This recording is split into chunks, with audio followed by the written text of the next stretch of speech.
Hi guys, what's up? Thank you so much for watching Mostly Sane. I'm Prajakta. Welcome back to another Real Talk Tuesday video, a very special one at that also.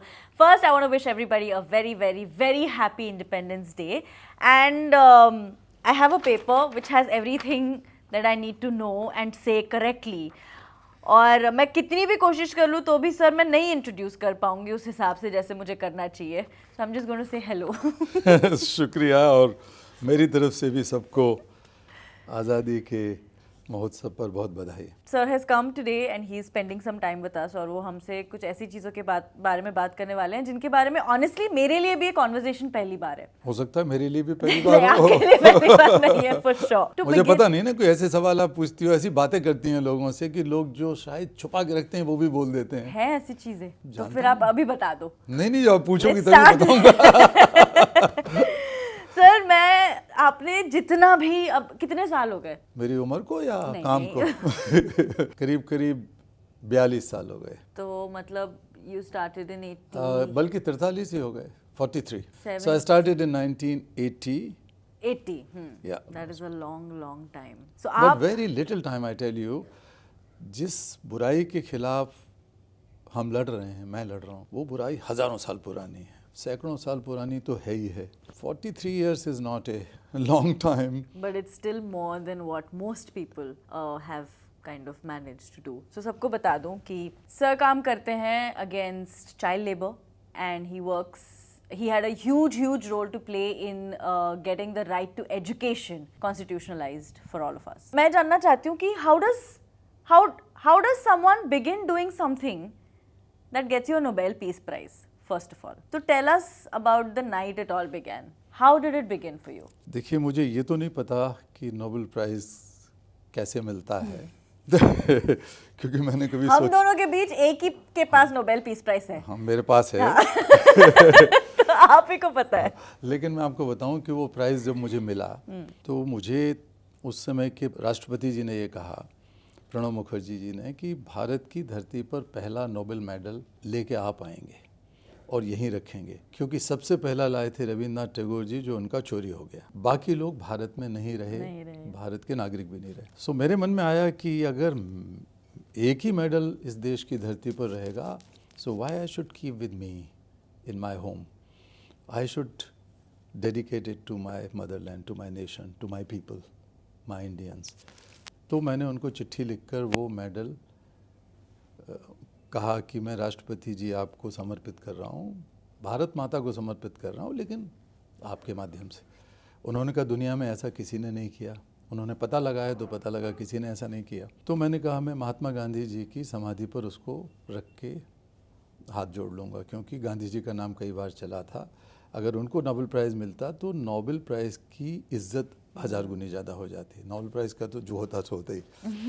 तो बड़ी मुश्किल से उन्होंने मान लिया और protocol पूरे बदल के, दुनिया में कहीं हुआ नहीं था ऐसा, मैं अपना नोबेल प्राइज़ दे आया राष्ट्रपति भवन में, जो कि वहाँ की म्यूज़ियम में रखा है. तो ना तो वो मेरे पास है ना आपके पास. अच्छा, तो फिर अब तो मुझे राष्ट्रपति भवन जाना पड़ेगा. मुझे भी अगर मुझे देखना है तो. पर मैं उस बताता हूँ रात को. हाँ जी. असल में मेरे बचपन से ही मुझे कुछ इस तरह की घटना हुई. जब मैं पहले दिन स्कूल गया, 5-5.5 साल का था, तो मुझे स्कूल के बाहर एक बच्चा मेरी ही उम्र का जूते पॉलिश करता हुआ मिला, जूते सुधारता हुआ. मुझे बहुत तकलीफ़ हुई, बुरा लगा कि ये है क्यों बैठा है बाहर. मैंने अपने टीचर से ये बात पूछी, अपने घर वालों से पूछी. सबका कहना था कि भाई गरीब के बच्चे हैं, मजदूरी करते हैं, काम करते हैं, क्या बुराई है इसमें. लेकिन मैं उसे रोज़ सुबह खुले आसमान के नीचे देखता था, धूप में बैठा हुआ, बारिश में बैठा हुआ. एक दिन हिम्मत करके मैंने उस बच्चे और उसके पिता से पूछा. तो बच्चा तो बहुत शाय था, चुपचाप आंखें नीचे करके बैठ गया. लेकिन उसके पिता ने हाथ जोड़कर खड़े होकर कहा कि बाबूजी, मैंने तो कभी सोचा नहीं, मेरे से किसी ने पूछा भी नहीं, लेकिन स्कूल जाने के लिए तो आप लोग होते हैं, हम तो यही काम करने के लिए पैदा हुए हैं. But I could feel the emptiness in the eyes of that boy as well as in his father. Helplessness, hopelessness, जैसे दुनिया में यही है उनके लिए. मैं रोने लगा. मुझे बड़ा दुख हुआ, तकलीफ हुई, लेकिन दैट वाज हिज आंसर कि हम तो इसी काम के लिए पैदा हुए हैं। लेकिन मेरे लिए ज़िंदगी भर का एक क्वेश्चन हो गया कि why some children are born to work at the cost of their childhood and freedom and dignity. मैं कुछ ना कुछ करूँगा। तो मैं उन्हीं आँखों के साथ बड़ा हुआ कि कहीं उनमें ख्वाब पैदा हो जाएं। अगर हम अपने लोगों की आंखों में ख्वाब नहीं भर सकते तो कम से कम छीने तो ना, लेकिन करोड़ों बच्चों के ख्वाब छीन लिए जाते हैं। तो इस तरह में बड़ा हुआ। लेकिन you asked a very specific question कि वाह क्या हुआ था उस वक्त। तो मैं इंजीनियर था, मैंने पढ़ाया इंजीनियरिंग यूनिवर्सिटी में, और इसके बाद फिर मैं छोड़ दिया मैंने, क्योंकि मैं चाहता था कि इस मुद्दे पर कुछ काम करूं। दिल्ली में आके मैंने एक मैगज़ीन निकाली, संघर्ष जारी रहेगा, हिंदी में। एक दिन एक बूढ़ा लगने वाला बाप मेरे दरवाजे पर आया और दस्तक दी। मैंने उनको अंदर बुलाया। उस आदमी का नाम वासल खान था। जब आप यूनिवर्सिटी में प्रोफेसर नहीं, थे? पर छोड़ दिया अरे मैंने, छोड़ और दिया अपना था, कॉलेज, ये अपनी एक मैगज़ीन चला रहा था मैं, और magazine was dedicated for the cause of the most marginalised, vulnerable, exploited, excluded people, बच्चों के लिए खासकर। तो वो एक आदमी आया मेरी एक पुरानी मैगज़ीन की कॉपी लेके, दैट वाज इन 1981। वासल ने कहा कि उसको और उसकी पत्नी को शादी के बाद ही कोई बहला फुसला के ले गया कि बहुत अच्छी मजदूरी देंगे, बहुत अच्छा पैसा देंगे, ज़िंदगी अच्छी होगी। तो वो लोग चले गए, न्यूली मैरिड कपल, और भी कुछ लोग चले गए। तो वो अलीगढ़ के किसी गांव से और पंजाब के सरिंद नाम की जगह पर पहुंचे, जहां उनको गुलाम बना लिया ईंट के भट्टे पर। वहीं उनकी लड़की पैदा हुई। 15 साल की लड़की को एक दिन ब्रॉथल में, वेश्यालय में बेचने के लिए लोग आ रहे थे।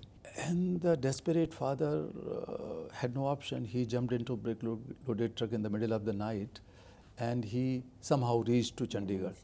और नहीं, चंडीगढ़ पहुंचा, कोई आदमी उसे मिल गया इत्तेफाक से, जिसने कहा कि भाई हम तो कुछ नहीं कर सकते, लेकिन that man was the subscriber of my magazine. He said that कि this man will write your story and perhaps something could happen. तो वो आया था इस हिसाब से कि मैं उसकी कहानी लिखूंगा। जब मैं लिख रहा था प्राजक्ता जी, तो मेरे मन में आया कि ये अगर मेरी बेटी होती या मेरी बहन होती तो मैं लिखा पढ़ी करके चुपचाप नहीं बैठ जाता। तो मैं कहा कि वासल भाई, मैं तुम्हारे साथ चलूँगा और तुम्हारी बेटी को छुड़ाऊँगा, तब तक मुझे चैन नहीं मिलेगी। मैंने अपने कुछ दोस्त तैयार किए, मैंने अपनी पत्नी के शादी के गहने रख दिए कहीं गिरवी, और एक ट्रक का इंतज़ाम किया, क्योंकि उसने कहा था 30-40 लोग इसी तरह फंसे हुए हैं। हम लोग वहाँ पहुँचे, ईंट के भट्टे पर हमारी पिटाई हुई, वासल खान पकड़ा गया, लौट के हम आ गए खाली हाथ। So we came empty hands, but I never believed that one can ever live with empty heart. Heart is a reservoir of lot of ideas. Mind is also the reservoir of lot of solutions.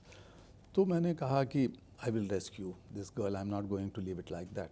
Delhi में हम लोग high court पहुँचे, मैं और मेरे कुछ दोस्त, और हाई कोर्ट ने उसको, हमारी बात को मान लिया, और within few days all these 36 children, women and men were brought and rescued, freed. आपने हाई कोर्ट में जाके क्या, मतलब वहाँ क्या? वो हैबियस कॉर्पस एक पुरानी चीज़ किसी वकील ने निकाली कि एक कोई तरीका है, उससे हम किसी को अगर उसकी इच्छा के खिलाफ ज़बरदस्ती रोक कर रखा जाए, तो वो पुराना एक ब्रिटिश कानून था, वो अभी भी लागू है देश में, तो उसके तहत हम लोग चले गए, and then we were able to rescue them. And this is, as per my knowledge, is the first incident of freeing slaves in this contemporary time by any civilian effort.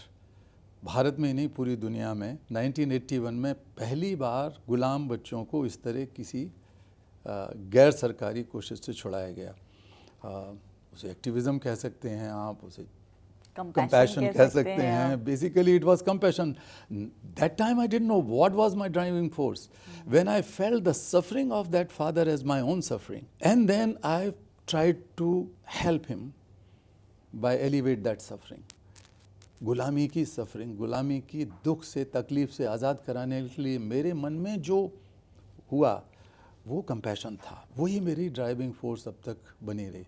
That was the beginning of the worldwide movement against child labor, which has led to many things, and you can also corroborate it somehow with the Nobel Prize. somehow. लेकिन इसका श्रेय जाता है उस बाप को जो desperation में भागा कि मुझे अपनी बेटी को छुड़ाना है। और जब मैंने उस बेटी को और बच्चों को छुड़ाया, आप यकीन मानिए कि जब हाई कोर्ट से और मंडी हाउस एक जगह है दिल्ली में, वहाँ हमारा ऑफिस था किसी की बालकनी में पीछे की तरफ, तो हम वहाँ तक उनको लेके आए. So these children were jumping on the streets like somebody has put many frogs in a basket and suddenly you open the cover of the basket. बंदर की तरह, या आप समझिए कि मेंढकों की तरह उछल रहे हैं, गाड़ियाँ हॉन्क कर रही हैं. उनने सड़क नहीं देखी थी, उन्होंने कोई जगह नहीं देखी थी, मकान नहीं देखे थे, गाड़ियाँ नहीं देखी थी. और कई बार वो माएँ अपने बच्चों को चिपटा के रो रही हैं. Those who never thought that they will ever see it like that. Freedom, बच्चे फ्रीडम को कंप्रहेंड नहीं कर पा रहे थे. तब मुझे लगा कि भारत की आज़ादी में मेरा भी थोड़ा सा कंट्रीब्यूशन है आज 15 अगस्त के दिन के लिए. तो पूरी तरह देश को आज़ाद कराना है. तो भीतर से मैं थोड़ा सा एक सोचता था कि जो ह्यूमन लिबरेशन है, it's more spiritual, it's more deeper, it's more philosophical, but it's political also. तो मैं तो किसी बच्चे को आज़ाद नहीं करा रहा, बल्कि उन बच्चों ने ही मुझे आज़ाद कराया है. और अभी भी अगर एक भी बच्चे को मैं आज़ाद कराता हूँ और उनकी माँओं के चेहरे पर वो मुस्कुराहट आती है, आंसू आते हैं खुशी के, तो मुझे लगता है कि भाई ईश्वर और मंदिर मस्जिद गुरुद्वारे में मिले ना मिले, लेकिन इनके चेहरों पर तो मिल ही रहा है. सर ऐसे टाइम पे मुझे ऐसा लगता है कि थॉट आपका हो, लेकिन आपके साथी बहुत ज़्यादा इम्पॉर्टेंट हो जाते हैं कि किन को आप ट्रस्ट कर सकते हो, who can be in your closest circle, कि किन के भरोसे आप इतना बड़ा मूवमेंट शुरू करने की सोच भी कर सकते हो. Tell us a little bit about the people who were with you when you started first. देखिए, जैसा मैंने कहा कि the first person whom I trusted was my wife. She was also married, or we were married only a year ago or so. तो 1.5 साल शादी हुई थी हमारी. तो उन्होंने अपना गहना तक दे दिया कि हम गिरवी रख दें या बेच दें ताकि इसके बच्चों को छुड़ाया जा सके, वासल खान के बच्चों को. लेकिन जब ये बात सामने आई तो there were many people who started supporting, because the day we freed the first group of people, हमारे पास तो इतना पैसा नहीं था कि हम उनको रात को खाना खिला सकें या कहीं सुला सकें, कुछ कपड़े लत्ते दिला सकें. उसी हालत में आ गए थे वो, वहाँ से छुड़ा के आ गए. लोगों ने हमारी मदद की, किसी ने चाय पहुँचा दी, क्योंकि अखबार में खबर छप गई तो लोग आने लगे मदद तो आप उन सारे बच्चों को लेकर अपने घर आए थे? नहीं, हमारे ऑफिस आए. ऑफिस के बाहर, मंडी हाउस के बाहर एक मैदान सा था, वहाँ रखे रहे उनको. लेकिन दूसरे दिन लोगों ने फिर कुछ हमें खाने पीने का इंतज़ाम किया, किसी तरह उनको पहुँचाया गया वापस. तो मुझे यकीन है कि लोगों के भीतर कहीं ना कहीं अच्छाई ज़िंदा रहती है. उसको पहचानने में कई बार मुश्किल होती है, और वो भी अच्छाई को कैसे पहचाने उनको भी बड़ी मुश्किल होती है. तो उसके बीच में बहुत सारे पर्दे आ जाते हैं. लेकिन अगर आप बहुत सच्चाई के साथ, ईमानदारी के साथ लोगों के साथ जुड़ें तो वो लोग बहुत अच्छे हैं. I am very optimistic. I believe in the goodness of human kind, humanity. बुराई तो है ही है भाई, बुराई कोई चीज़ नहीं होती जब अच्छाई नहीं होगी. तो जैसे हम कहते हैं कि what is darkness, the absence of light of darkness. उसी तरह समझिए कि अगर हमारी अच्छाई को हम भूल जाएंगे तो फिर बुराई घर कर लेगी. तो अगर हम अच्छाई को पकड़ेंगे तो अच्छाई रहेगी. So I also say that look the world with a child's eye. The world is very beautiful. It's not so bad as we think. So cruelty is there because lack of compassion, absence of compassion. I want to speak about compassion. At a time जब everybody is talking about, and especially younger people are talking about कि नहीं हमें अपना passion follow करना है, या फिर हमने ये करना है लाइफ में, हमने वो करना है लाइफ में. इस वक्त my viewers are very young but they are very inquisitive. उन्हें जानने में पसंद, मुझे ये कॉन्वर्सेशंस करने में मज़े आते हैं बिकॉज उन्हें सुनने में मज़े आते हैं. हाँ, और वो बड़े ऑनेस्ट होते हैं कमेंट्स में कि अगर ये होगा तो कैसे होगा, या हम ऐसे कैसे करें, या फिर उनसे ये पूछो. तो I am sure some of them must be wondering कि how does one become compassionate, what is the thought that goes behind it. Compassion किसी से उधार नहीं लेना, किसी धर्मगुरु से उधार नहीं लेना, न किसी उपदेशक से कि जो आपको प्रीच करेगा. All religions and all revolutions, all social changes were born out of this spark of compassion. When somebody feels the suffering of others as their own, his or her own suffering, and a drive to end that suffering with some ideas, with some creativity, with some innovation, but with a strong resolve that I am going to solve this problem, solve this suffering. वही compassion है. तो सब लोगों के जन्म के साथ compassion जुड़ा हुआ है. देखिए, माँ अपने बेटे से प्यार करती है बचपन पैदा होने के साथ ही, और पेट में जब बच्चा आता है तो माँ का नज़रिया दुनिया के लिए बदल जाता है. That is biological. So compassion is also neurological thing. हम सब के भीतर वो चीज़ है, और ह्यूमन इवोल्यूशन के साथ वो और गहरी हुई है. लेकिन होता क्या है कि या तो हम उसे भूल गए. हम सोचते हैं कि छोटा सा कंपैशन हमारे पास है तो हम अपने बच्चे को, अपने माँ बाप को, अपने सिबलिंग्स को, या अपने हस्बैंड वाइफ या बॉयफ्रेंड या गर्लफ्रेंड तक ही कंपैशन रखें, उसके दुख दर्द को अपना समझते हुए दूर करें, इतना ही काफ़ी है. लेकिन वो काफ़ी नहीं है. If there is something already, the spark is already there, why don't you enlarge the circle of the compassion and ignite the spark. तो वो थोड़ी सी प्रैक्टिस करने से हो सकता है, क्योंकि हमें ये महसूस करना चाहिए कि आप कोई भी आज दुनिया की समस्या देखिए, एक्सट्रीमिज़म, ग्लोबल वार्मिंग और कई तरह की चीज़ें बढ़ रही हैं, लोनलीनेस दुनिया बढ़ रही है, वॉर हैं, इंसर्जेंसीज हैं, हेट्रेड है, नफ़रत बहुत आसानी से फैलती है, प्यार थोड़ा मुश्किल से फैलता है. और कई बार हम प्यार को केवल ये समझते हैं कि एक किसी लड़के ने लड़की से या माँ बाप ने अपने बच्चों से प्यार किया वही प्यार है. वो सब के साथ हो सकता है. थोड़ी सी कोशिश करने से होगा. हमें सिर्फ ये मानना होगा कि we are not only interconnected but we are interdependent. और इंटरडिपेंडेंट अगर हम हैं तो हमें ये भी तो सोचना है कि अगर दूसरा कुछ गलत कर रहा है तो उसका असर हम पर पड़ रहा है.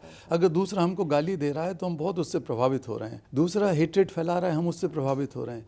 वो इसलिए हो रहे हैं कि हम इंटरकनेक्टेड हैं, ये जानते हुए भी हम ये नहीं महसूस करते कि हम बदले में कुछ अच्छाई भी कर सकते हैं. स्कूलों के अंदर अगर बच्चे ये सोचें कि अगर कोई परेशानी में है तो हम एक दूसरे की मदद करें, कम से कम हम एक दूसरे से बात तो करें. ये जो संसार में लोनलीनेस बढ़ रही है, जिसके वजह से डिप्रेशन बढ़ रहा है, एंजाइटी बढ़ रही है, वो एक अपने आप में पेंडेमिक होता जा रहा है और बहुत भयंकर तेज़ी से फैल रहा है. मेंटल हेल्थ के इश्यूज हमारे अंदर वो सब चीज़ें हैं. हम थोड़ा सा कोशिश तो करें, एक दूसरे के साथ खुल के बात करके, मिल के एक दूसरे के साथ शेयर करने की चीज़ करें तो कर सकते हैं.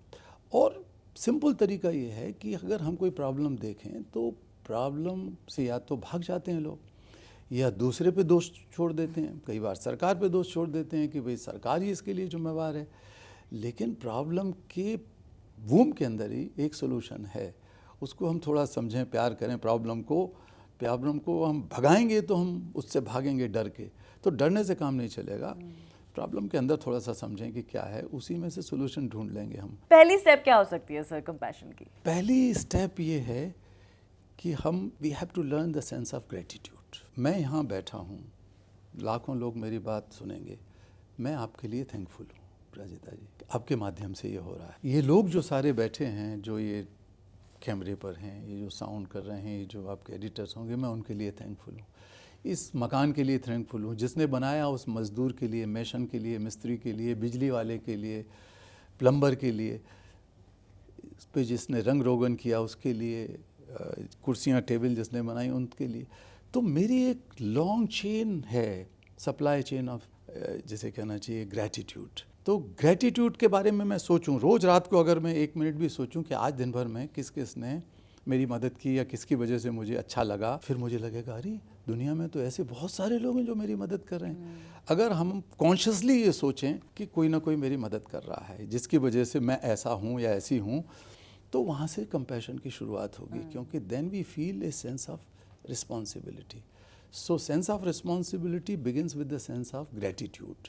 किसी के प्रति धन्यवाद, आभार का भाव आना चाहिए. दूसरी चीज़ ये है कि हम थोड़ा सा अपनी चेतना को, अपनी कॉन्शियसनेस को, अपनी दिमाग दिल को थोड़ा खुला रखें, तो हमको पता लग जाएगा कि कई बार लोग छुपा के रखते हैं अपने दर्द को, लेकिन कहीं ना कहीं सभी लोग किसी न किसी तरीके की पेन में, सफरिंग में जीते हैं.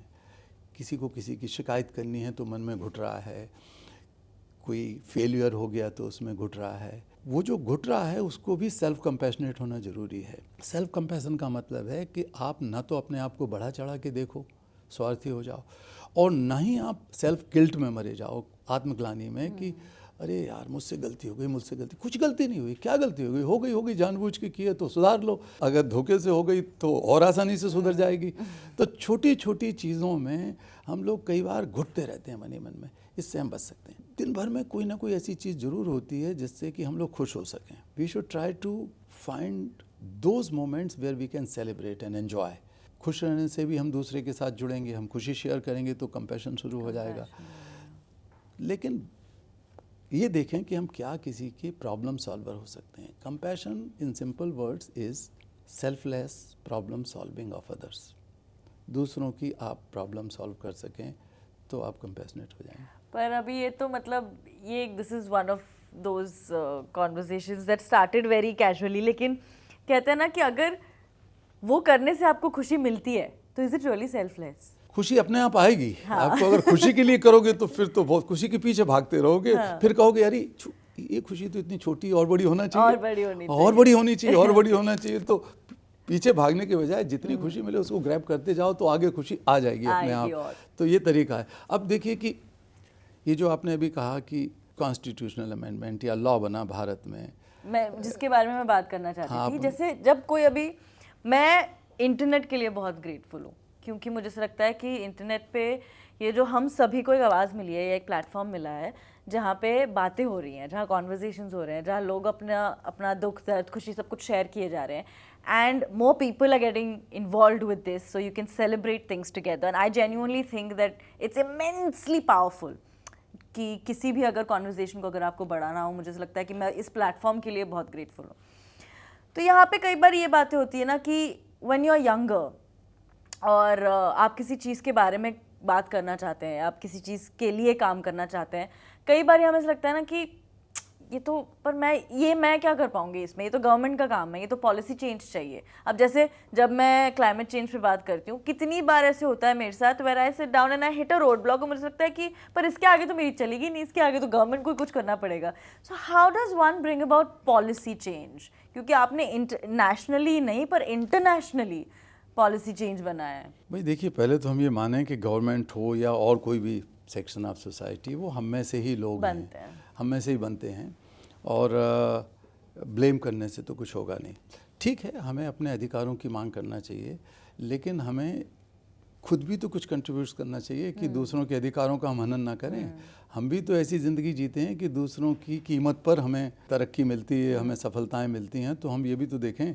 तो हमें अपना भी कुछ कुछ करना चाहिए. एक बार शंकर और पार्वती जा रहे थे कहीं जंगल में. पार्वती ने देखा कि एक हाथी चला जा रहा है, उसके ऊपर महावत बैठा है और हाथी के पैर के नीचे हज़ारों चींटियां कुचल रही हैं हिमालय में. वो चीखी शंकर के ऊपर कि देखो, इस हाथी को सजा दो, ये चींटियों को कुचल रहा है. उन्होंने कहा नहीं, ये जानवर है, और वो आगे निकल गए. फिर पार्वती चीखी, महावत को सजा दो, देखो चींटियों का हत्यारा है. उन्होंने कहा महावत नीचे नहीं देख रहा, आगे चला जा रहा है. तो रोते हुए चीखते हुए पार्वती बोली कि हे प्रभु, तुम खुद अपने हाथ से चींटियों का अंत कर दो ताकि वो बैकुंठ लोक शिवलोक पहुंच जाएंगी, कम से कम इनके पैरों से तो नहीं कुचली जाएंगी. तब शिव रुके और बोले ठहरो पार्वती, सजा की हकदार तुम हो. तुमने सबसे पहले चींटियों को कुचलते देखा, तुम महावत को रोक सकती थी, तुम हाथी को रोक सकती थी. तुम मेरी तरफ बैठी हो कि मैं करूंगा तब जाके ये काम होगा, तुमने क्यों नहीं रोका? जो लोग देख रहे हैं कुछ गड़बड़ होते हुए, वो या तो चींटी बने हुए हैं, या हाथी बने हुए हैं, या फिर वो महावत बने हुए हैं, या पार्वती बने हुए हैं. तो बेहतर ये है कि करो. शिव का ये संदेश था. इस छोटी सी कहानी के आधार पर मैं कह सकता हूँ कि मैं जब बच्चों को आज़ाद कराता था, अभी भी कराते हैं हम लोग, उनको स्कूल में दाखिला कराने के लिए बहुत जद्दोजहद करनी पड़ती थी. हमारा एक आश्रम दिल्ली में हमने खोला, मुक्ति आश्रम. तो वहाँ बच्चे रहते थे, लेकिन स्कूल तो सरकारी स्कूल में दाखिल कराना था. तो शुरू में टीचर को दया आ गई, हेडमास्टर ने दाखिल कर लिए कुछ बच्चे, लेकिन बहुत बच्चे छूटने लगे. तो बहुत दाखिला कराने की कोशिश हम कर रहे थे. एक दिन हेडमास्टर ने मुझे बहुत डांटा. पुरानी बात है, अर्ली 90s की. तो उन्होंने कहा तुम बार बार आ जाते हो, ये बच्चे हैं फटे पुराने कपड़ों में और गंदी गालियाँ देते हैं, उम्र भी इनकी ज़्यादा है, ये गंदे बच्चे हैं, हम इनको नहीं दाखिल करेंगे. मैंने कहा मैं यहाँ धरना दे के बैठूँगा, कैसे दाखिल नहीं करेंगे, इनका हक है ये. लेकिन मुझे नहीं मालूम था कि उनका हक नहीं है कानूनी, क्योंकि ना तो देश में कानून था ना कॉन्स्टिट्यूशनल प्रोविज़न था। तो हमारे वकील ने, एक दोस्त ने कहा कि वहाँ मत बैठना, नहीं तो पुलिस पिटाई करके भगा देगी और पिट पिटा के बंद हो जाओगे और कुछ नहीं होगा, तो तुम तो उल्टी काम कर रहे हो। तो मैं आ गया चुपचाप, मैं भी कोई ज़बरदस्ती तो करता नहीं। तो पत्थरबाजी में मुझे भरोसा नहीं है, मुझे कोई हिंसा करने में भरोसा नहीं। तो मेरे मन में आया कि जब ये वकील कह रहा है कि कॉन्स्टिट्यूशन में नहीं है ये बात, तो कॉन्स्टिट्यूशन को ही बदला जाए। अब आप सोचिए कि एक पागलपन की बात थी। मैं तो अगर चुनाव लड़ता, आज भी लड़ूं, तो मुझे तो कोई नगर पालिका का या म्युनिसिपल कॉरपोरेशन में जिताएगा नहीं। वोटिंग एज कम कर दो फिर जिता देंगे। तब भी मुश्किल है, तो उस समय तो और भी मुश्किल था। तो मैंने कहा नहीं, फिर भी हो सकता है। मैंने अपने मेरी उम्र के नौजवान दोस्तों से बातचीत किया, 25-30 साल के और भी कम उम्र के बच्चों से, नौजवानों से। उन्हीं के साथ मुझे सबसे ज़्यादा भरोसा रहता है, because always felt that children and young people, youth is not the problem, youth is the solution. जो लोग नौजवानों पे भरोसा नहीं कर सकते, उन्हें शायद अपने आप पे भरोसा नहीं है। सबसे ज़्यादा कंपेलिंग और स्ट्रॉन्ग वॉइस किसी की हो सकती है, जेन्युइन वॉइस हो सकती है, तो वो युवाओं की हो सकती है, यूथ की हो सकती है। तो इसलिए हमने जगह जगह स्टूडेंट यूनियन को, इनको उनको लिखा और कोशिश किया कि अब हम कॉन्स्टिट्यूशनल अमेंडमेंट के लिए कुछ करेंगे। आप देखिए कि आपने स्टूडेंट यूनियंस को क्या लिखा कि हम ये हमने लिखा कि हम चाहते हैं कि आप? कॉन्स्टिट्यूशन हाँ। में अमेंडमेंट हो हो। और तुम जैसे बच्चे जो इसके तो बारे स्कूल में जा इसको पा रहे हैं, support तुम तो दिखाएं। स्कूल जा सकते हो क्योंकि तुम चले गए, तुम्हारे माँ बाप में ये काबिलियत थी, लेकिन there are crores of children who could not go to school because they don't have right to education. तो right to education भी होना चाहिए। तो पढ़े लिखे बच्चों में से लाखों बच्चे ऐसे थे जिनकी समझ में आ गया कि यार ये तो होना चाहिए, राइट टू एजुकेशन क्यों नहीं होना चाहिए। तो हमने कन्याकुमारी से विवेकानंद जी की जो शिला स्मारक है वहाँ से कश्मीर तक और कश्मीर से दिल्ली तक का मार्च किया, 6 महीने करीब। और वो मार्च किया 2001 में इस बात को लेके कि हम करेंगे। तो उसमें 163 पार्लियामेंट मेंबर्स अलग अलग पार्टियों से, नहीं वो साथ हुए, शामिल हुए। उन्होंने कहा अच्छा आइडिया, अच्छा कुछ तो वैसे भी आए होंगे पॉलिटिशियंस, बच्चों के साथ फोटो खिंच रहा है, इतना बड़ा मार्च हो रहा है, अखबार में छप रही है, खबरें आ रही हैं, फोटो आ रहा है, चल भाई आ जा फोटो। हमें क्या, नोबेल पीस प्राइज को लेके तो जब कोई पॉलिटिशियन आता था मैं पीछे हट जाता था ताकि वो सामने आ जाए कि ही इज लीडिंग द मार्च और शी इज लीडिंग द मार्च, मुझे क्या जा रहा है। तो उन्होंने अपना बढ़िया फोटो खिंचवा दिया। अब फोटो खिंच गया तो बाद में हम पहुंच गए उनके पास कि अब आपने फोटो खिंच गया, ये आप ही तो नेता हो इसके, अब आपको इसमें सपोर्ट करना है। तो with in 6 months India's constitution was amended and education became the fundamental right in constitution। तो आप समझिए कि ये नौजवानों की, साधारण बच्चों की, गरीब लोगों की न केवल इच्छा थी बल्कि उनकी सफलता थी। मेरे अकेले का, मैं भी तो ऐसे ही था, मुझे तो पिटाई करके मेरे साथ हेडमास्टर मुझे भिजवा देता अगर मैं वहाँ रुकता ज़्यादा देर तक, तो बच्चों की दाखिल करने के चक्कर में। तो जैसा मैं था मेरे साथ भी वही साधारण लोग थे। हमारा कोई पॉलिटिकल एम्बिशन नहीं था, कोई और चीज़ नहीं थी। हम चले एक इशू को लेकर, वो इशू इतना सफल हो गया कि पूरा देश पीछे लग गया। उस समय की जो पोजीशन के लीडर थे उन लोगों से हमने बातचीत की, सोनिया गांधी जी से, मनमोहन सिंह जी से, अटल बिहारी वाजपेयी जो प्रधानमंत्री थे उन्होंने भी हमें समय दे दिया, क्योंकि इतनी बड़ी घटना हो रही थी पूरे देश में, इतना बड़ा मार्च निकल रहा था। और कॉन्स्टिट्यूशन बदल गया, इसके बाद फिर लॉ बन गया, राइट टू एजुकेशन लॉ बन गया, करोड़ों बच्चों को उसका फ़ायदा हो गया और होता रहेगा, होता ही रहेगा। वो तो अब वो तो हाँ, तो ये अगर हम कहते रहते उस टीचर के साथ झगड़ा कर लेते हम, तो इससे समाधान नहीं होता। या हेडमास्टर के पास बैठ जाते धरना देकर, या कहते कि सरकार की खामी है, तो कैसे होता। उसी सरकार तो वही थी, लेकिन देश बदल गया, हमेशा के लिए बदल गया। तो मैं कहता हूँ कि सच्चाई में जो ताकत है, ईमानदारी में जो ताकत है, और कंपैशन में, करुणा में जो शक्ति है कि आप दूसरों के दुख दर्द को, दूसरों की परेशानी को अपनी समझ के उसको दूर करने के लिए खड़े होते हैं। So that is the moral voice, and nobody, the voice of truth, the voice of light, the voice comes from heaven, that is the divine voice। हर एक के अंदर है।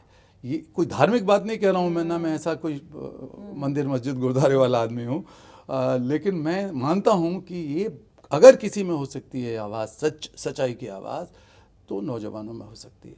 और वो ढूंढ सकते हैं आसपास से। अब सोशल मीडिया की ताकत, इतनी ज़्यादा ताकत है कि अगर दिखता है कि कहीं गड़बड़ हो रही है, जस्ट उठा लो आप, बात करो उसके बात कर लो।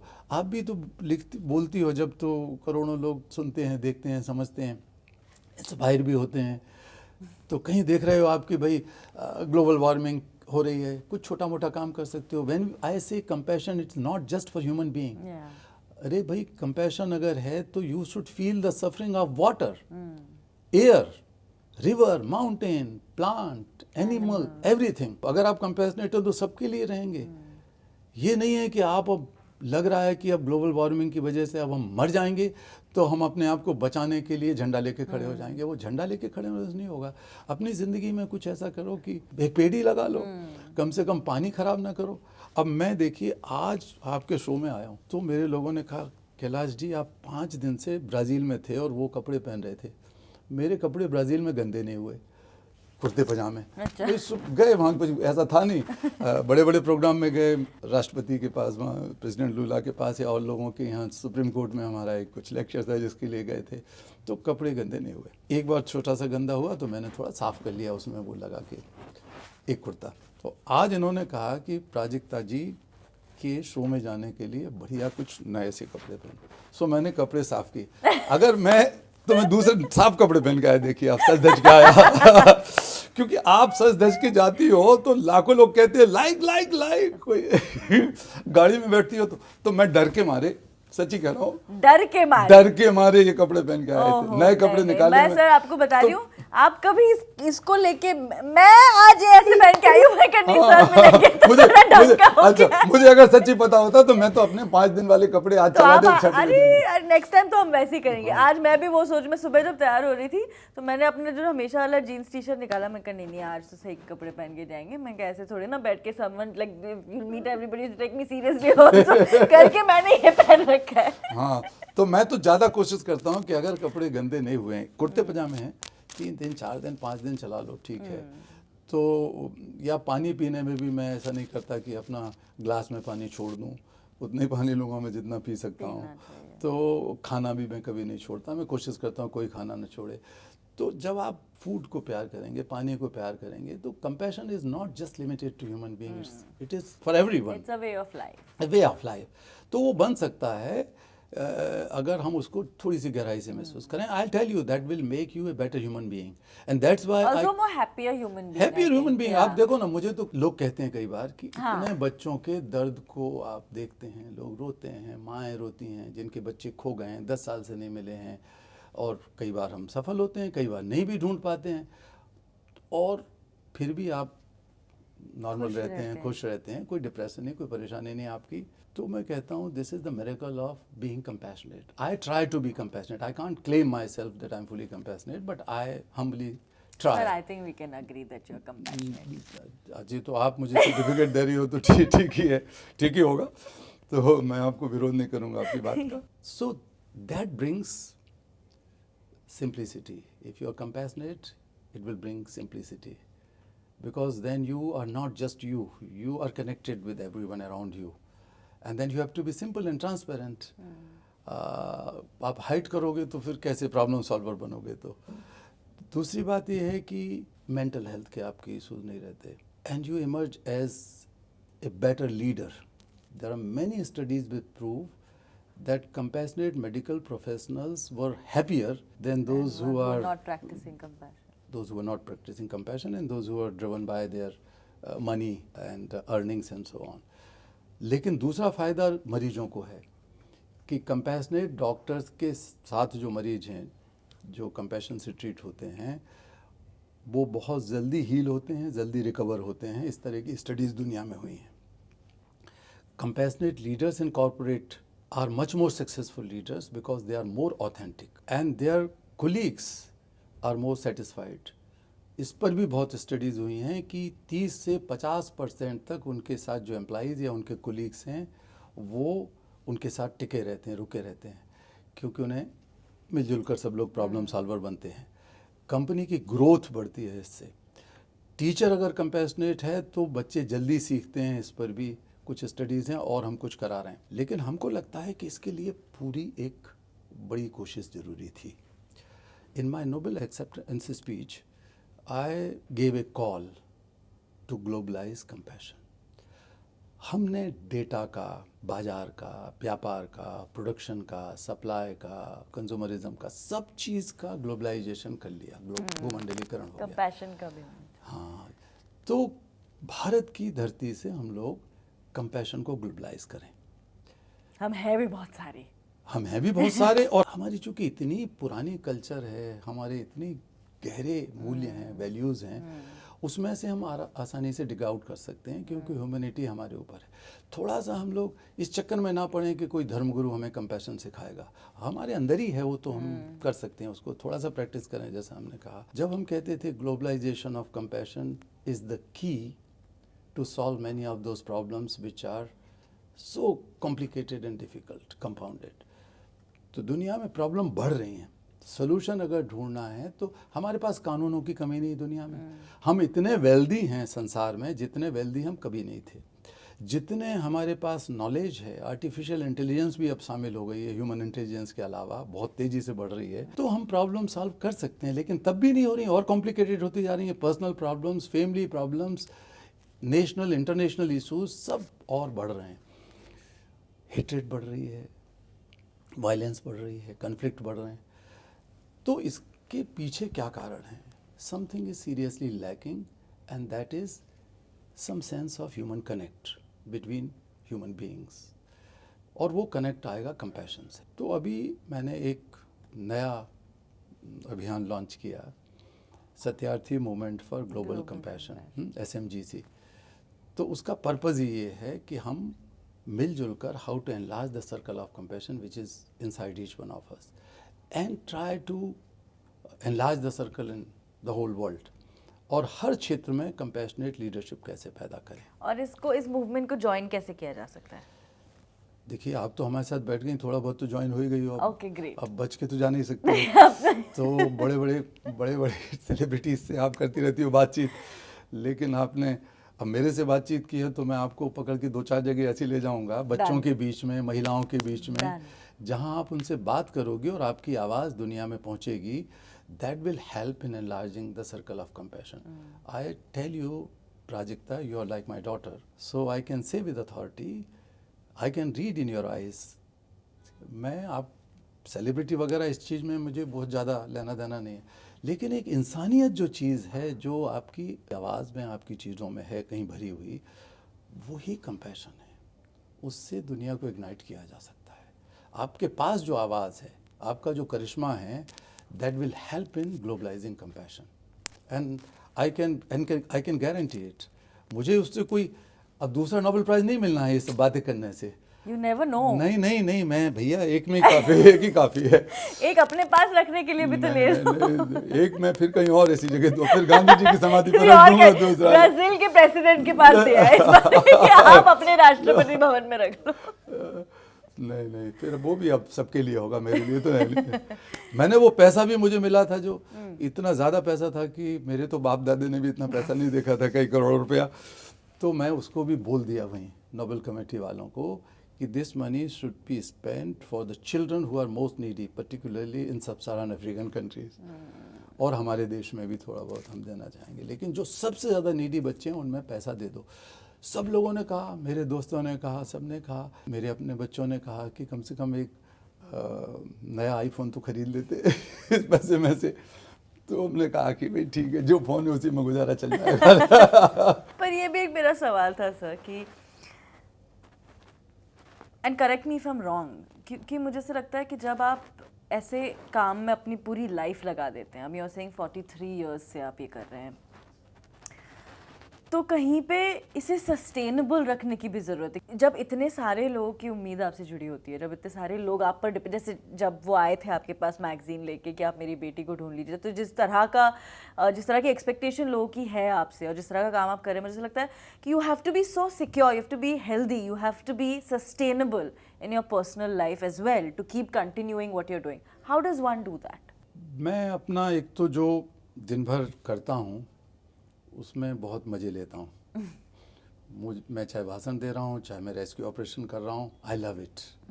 सो अगर आप किसी चीज़ पे प्यार कर रहे हैं सचमुच, तो फिर आपको थकान नहीं होती, आप दुखी भी नहीं होते, क्योंकि आप तो ईमानदारी से कर रहे हो। सफलता मिली मिली, नहीं मिली नहीं मिली, मिल जाएगी आगे।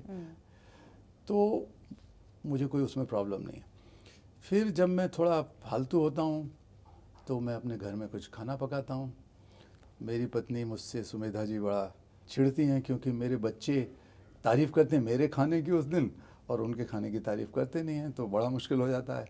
फिर बड़ा मुश्किल से बनाओ, फिर एक हफ्ते तक मैं जो कहती हैं वो उन्हीं में हाँ करता रहता हूँ, हाँ जी हाँ जी हाँ जी, बिल्कुल सही। तो एक तो खाना बनाना भी मेरी आदत है। शाकाहारी हूँ मैं, तो बिल्कुल शाकाहारी खाना बनता है हमारे यहाँ। सबसे ज़्यादा क्या पसंद करते हैं आप बनाना? नॉर्थ इंडियन में बनाता हूँ, पनीर की कई प्रिपरेशन हैं। स्टफ्ड टमाटो मेरी एक स्पेशलिटी है, जिसे बच्चे स्टफ टमेटो? हाँ, टमाटो के अंदर पनीर या और दूसरी चीज़ें भर के बनाते हैं, तो वो बहुत एक अच्छी रेसिपी है। तो इस तरह की कई चीज़ें बना लेता हूँ मैं। साउथ इंडियन भी थोड़ा बहुत बनाता हूँ। लोग कहते हैं अच्छा ही बना है तो अच्छा ही होगा। तो इसके अलावा मैं अभी तो बहुत दिन से गया नहीं, लेकिन ड्राइविंग का मुझे बहुत शौक़ है। खासकर बहुत ही जो टफ टेरेन में ड्राइविंग है, लेह लद्दाख की तरफ, वहाँ गाड़ी खुद चलाना। और वो मैं इसलिए सीख गया क्योंकि when I used to rescue children, it was always dangerous. Quarries and हाँ, क्वेरीज वगैरह में, लेकिन डेंजरस ये था कि माफिया लोग बहुत ख़तरनाक, कब मार दें, कब गोली चल जाए कहीं से, कभी कोई पीछे लग जाए। पत्थर फेंकते थे हमारे ऊपर। मेरे 2 साथी शहीद हो चुके हैं।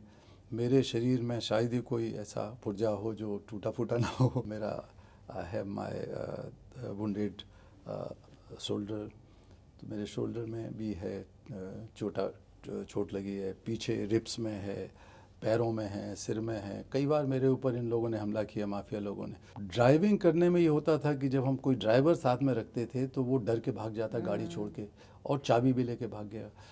कोई अपना ब्राइब हो जाता था, डर जाता था। तो फिर मैंने कहा मैं खुद ही ड्राइव करूँगा। सो most of the time used to drive in those difficult situations and run very fast and get out of that situation of danger. तो फिर मुझे पहले से भी अच्छा लगता था। सरप्राइजिंग कि आप फ्री टाइम में भी वो करना पसंद करते हैं। हाँ, बहुत अच्छा लगता है मुझे। जब भागने की जरूरत नहीं है तेज, तभी भी तेज भगाओ। तब भी भगाने लगे। अब मजा आने लगा। अब पहाड़ पे भागो तो कम से कम आदत रहेगी बनी हुई कि, तो वो भी मेरी आदत है। Sir, you are probably the only person who will be able to answer this in the host of people that I have the pleasure of meeting. जब आपको नोबेल पीस प्राइज मिल जाता है, उसके बाद क्या? भाई, नोबेल पीस प्राइज तो अचानक आ गया। देखिए मैं बताऊं, मैंने कभी सोचा नहीं, मैं जानता भी नहीं था कि किस दिन मिलता है। So it was 8th of October 2014. Somebody rang me from a news channel and he was so thrilled, so excited. He said, Kailash ji, Nobel Prize. तो मैंने सोचा, मैं अपने ऑफिस में बैठ के काम आपको पता नहीं था? मुझे नहीं पता था कुछ भी कि कब मिलता है। अच्छा। तो जब उसने कहा कैलाश जी नोबेल प्राइज, तो मैंने सोचा कि किसी को नोबेल प्राइज मिला और वो शायद मेरे से कमेंट चाहते हैं मेरी तो किसी को मुझे कहना होगा कि बहुत अच्छा मिला। अचानक मेरे दिमाग में आया कि हो सकता है शायद किसी इंडियन को मिला है, तो मैं और गर्व से कह पाऊंगा, अरे वाह, इंडियन को मिल गया। इतने साल से इंडियन को नहीं मिला। मदर टेरेसा के बाद पीस प्राइज, वो फिर बोले जा रहा नोबेल प्राइज कैलाश जी। तो मैं ऑफिस में बैठ के कुछ एक काम कर रहा था, एक सस्ती टिकट ढूंढ रहा था, जर्मनी जाना था मुझे। तो makemytrip.com, yatra.com, ये .com वो .com की सस्ती टिकट मिल जाए। तो तब मैं अपना विंडो बदल के गूगल में ढूंढने लगा नोबेल पीस प्राइज 2014। तब तक मेरा नाम नहीं आया था, लेकिन नीचे भी हमारे ऑफिस में किसी का फ़ोन आ गया होगा। सो हमारे कार्यकर्ता सब भागे और चिपट गए मेरे से, रोने लगे। मैं समझा नहीं क्या हुआ। फिर इतना बेवकूफ़ भी नहीं हूँ मैं, थोड़ी देर में समझ गया मेरे साथ ही हो गया ये हादसा। तो मैं अपना बैठ गया सिर पकड़ के, यार कि मेरे साथ हुआ है, डबल चेक करो। बोले हाँ भाई साहब, आपके साथ ही हुआ, हमें मिला है नोबेल प्राइज। तो मैं आपको एक और रहस्य बताता हूँ प्राजक्ता जी। तो मैं जब छोटा था तब से मुझे एक सपना था कि आपको नोबेल प्राइज मिल गया। अरे भाई नहीं, तभी तो मैं रहस्य बता रहा हूँ। तो मुझे ये लगा शुरू में 5, 7, 10 साल की उम्र में कि नोबेल प्राइज़ कोई बहुत बड़ी चीज़ होती है। फिर और बाद में समझा कि पीस प्राइज़ तो बहुत ही बड़ी चीज़ है। तो एक दिन मैं एक नोबेल पीस प्राइज़ लॉरिएट के साथ फ़ोटो खिंचवाऊँगा और फ़ोटो अपने घर में यहाँ वहाँ लगाऊँगा, सच्ची बात बता रहा हूँ। तो 50 साल के इंतज़ार के बाद मुझे एक नोबेल पीस प्राइज़ मिले, दलाई लामा जी, जर्मनी में वो भी। तो जर्मनी में हम दोनों एक डाइस शेयर कर रहे थे। उन्होंने आके मेरा हाथ पकड़ा बड़े प्यार से, मुझे ऐसे कपड़े पहन के देख के, हिंदी कपड़े। उन्होंने कहा, आर यू फ्रॉम इंडिया? मैंने कहा, yes I am from India.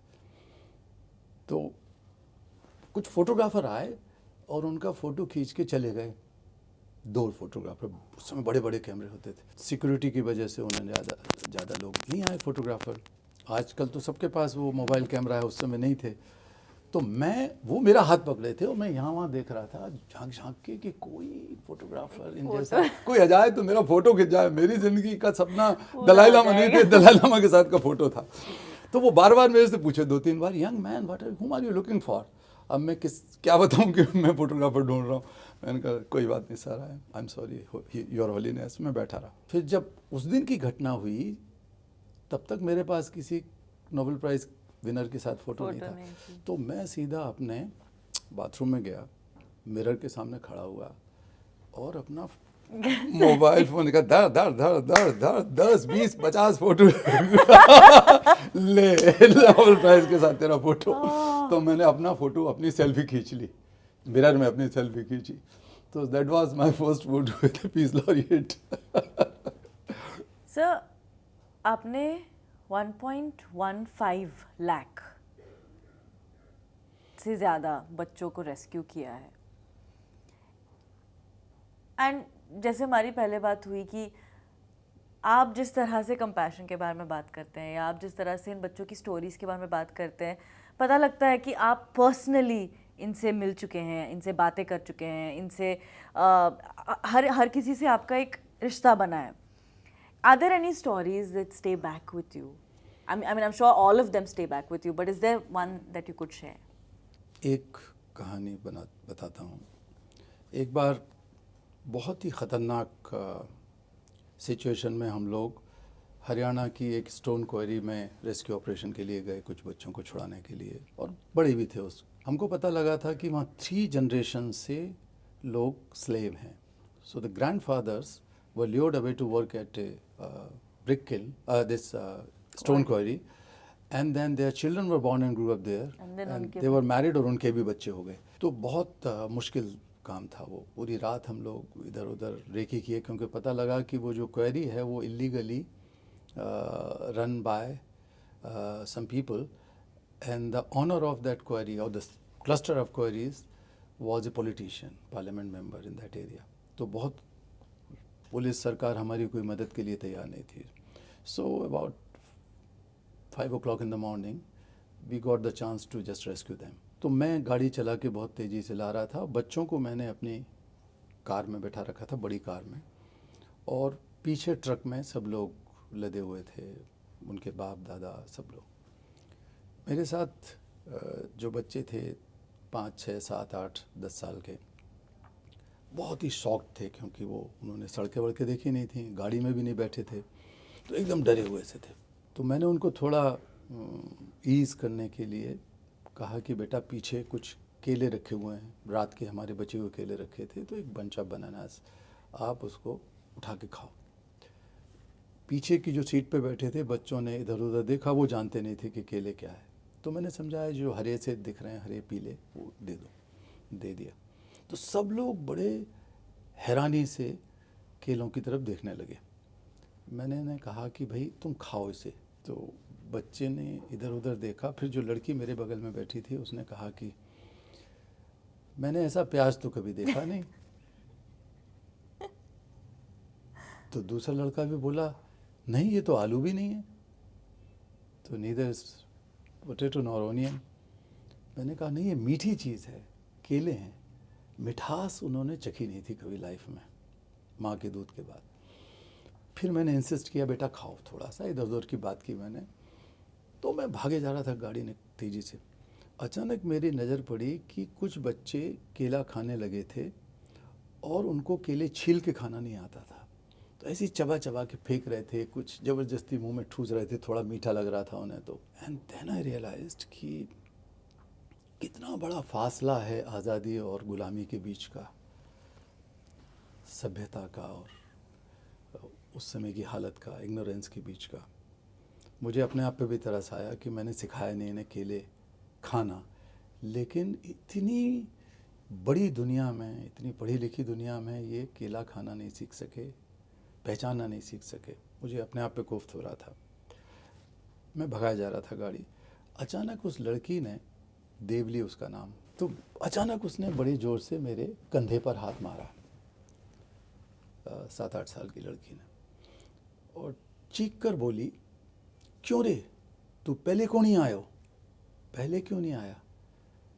वो केले की वजह से नहीं, उसने देखा था कि उसकी माँ के साथ रेप हुआ, और जब उसके पिता ने बचाने की कोशिश की तो उसे बीड़ी सिगरेट से उन लोगों ने दाग दिया, जला दिया था। उसके भाई की भी डेथ उसके सामने हुई, and they have never seen medicine, जानते भी नहीं थे मेडिसिन क्या है, बाद में पता लगा। शायद देवली के दिल में पहली बार गुस्सा आया, शायद पहली बार भरोसा जागा इंसानियत पर, शायद पहली बार प्यार जगा, शायद उसको भरोसा जगा किसी आदमी पर, और वो मेरे थ्रू जगा।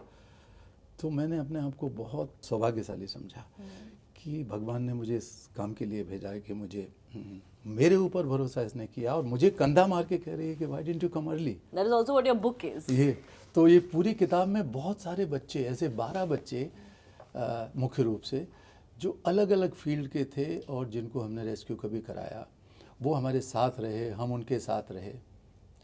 Those who can cry, they are much more honest people. They are much more powerful people. If you hide your cry, something you are hiding. Your truth is hiding. And that is your power. मैंने कहा ना कि आपके अंदर वो power है, तो इसीलिए तो मैं कह रहा हूँ कि आप कंपैशन की एम्बेसडर बनने वाली हो। अभी तक तो यूएनडीपी के एम्बेसडर। तो ऐसे बच्चों की कहानियाँ हैं जिनके साथ हम बहुत गहराई से मैं महसूस किया, उनको बच्चों की लाइफ को महसूस किया, उनकी भावनाओं को महसूस किया। तो फिर ये किताब आई, लिखी मैंने, और इसका हेडिंग ये डाल दिया, तुम पहले क्यों नहीं आए? मैं आपको ये भी एक दस्तखत करके दूंगा प्लीज। मैं ये पूछने वाली थी, फिर मैंने कहा यार ये बदतमीजी तो नहीं हो जाएगी कि तुम्हें अगर पता है तो तुम खरीदते क्यों नहीं हो? नहीं, मैं भी दूसरों के दिल की बात जानता हूँ। हाँ जी सर, प्लीज। अब ये वाला, फिर ये मेरी कॉपी है, आप इसको प्लीज मेरे लिए साइन कीजिएगा। तो अब सोचिए कि आप एक एम्बेसडर हैं यूएनडीपी के अलावा, आप अब दुनिया में यूएनडीपी के जरिए भी आप कंपैशन ही फैला रही हो। अगर आप सचमुच, अगर क्या कर ही रही हो, आप तो हर जगह पर ये कोशिश कर रही हो कि भाई हम प्लेनेट को कैसे बचाएं, और यूनाइटेड नेशंस भरोसा कर रहा है आप पे एक यंग लीडर की तरह, तो वो यूं ही नहीं कर रहा। यूएन वाले भी बहुत ब्यूरोक्रेसी है और बहुत तमाशा है उनको, इसलिए नहीं कि आप एक बड़ी भारी सेलिब्रिटी हो इसलिए लाए होंगे। उन्होंने भी समझा होगा कि भाई ये लड़की बहुत दिल से कुछ अच्छा करना चाहती है, दुनिया को बेहतर बनाना चाहती है, तो वो दुनिया को बेहतर बनाने के लिए आपको कर दिया। ठीक है सर, मैं बस थैंक यू कहना चाहती हूँ कि आपने टाइम निकाला, and I think this has got to be one of the most impactful minutes I have spent in my life so far. Thank you very much for doing what you have done, doing what you continue to do, and speaking up about it from time to time. So thank you so much and congratulations to you. My pleasure. And मुझे तो लगता है और बहुत सारे और आ जाने चाहिए पीस प्राइजेस। आप कुछ साथ में काम करोगी ना, तो एक पीस प्राइज यहाँ बैठा हुआ है। आ जाओ, एक बार मैं भी प्यार करता हूँ। Thank you sir, thank you very much. But this was beautiful. This is it. I don't know how to end this video, like I didn't know how to start this video, but I'm going to put a link to this book in the description. मेरी copy तुम्हें पास आ गई, signed. But you should read it, and these are conversations that you need to have in your house with your parents, with your siblings, with your friends. And if you like this video, make sure you give it a big fat thumbs up. And yeah, I'm going to see you very, very soon until we meet. Love.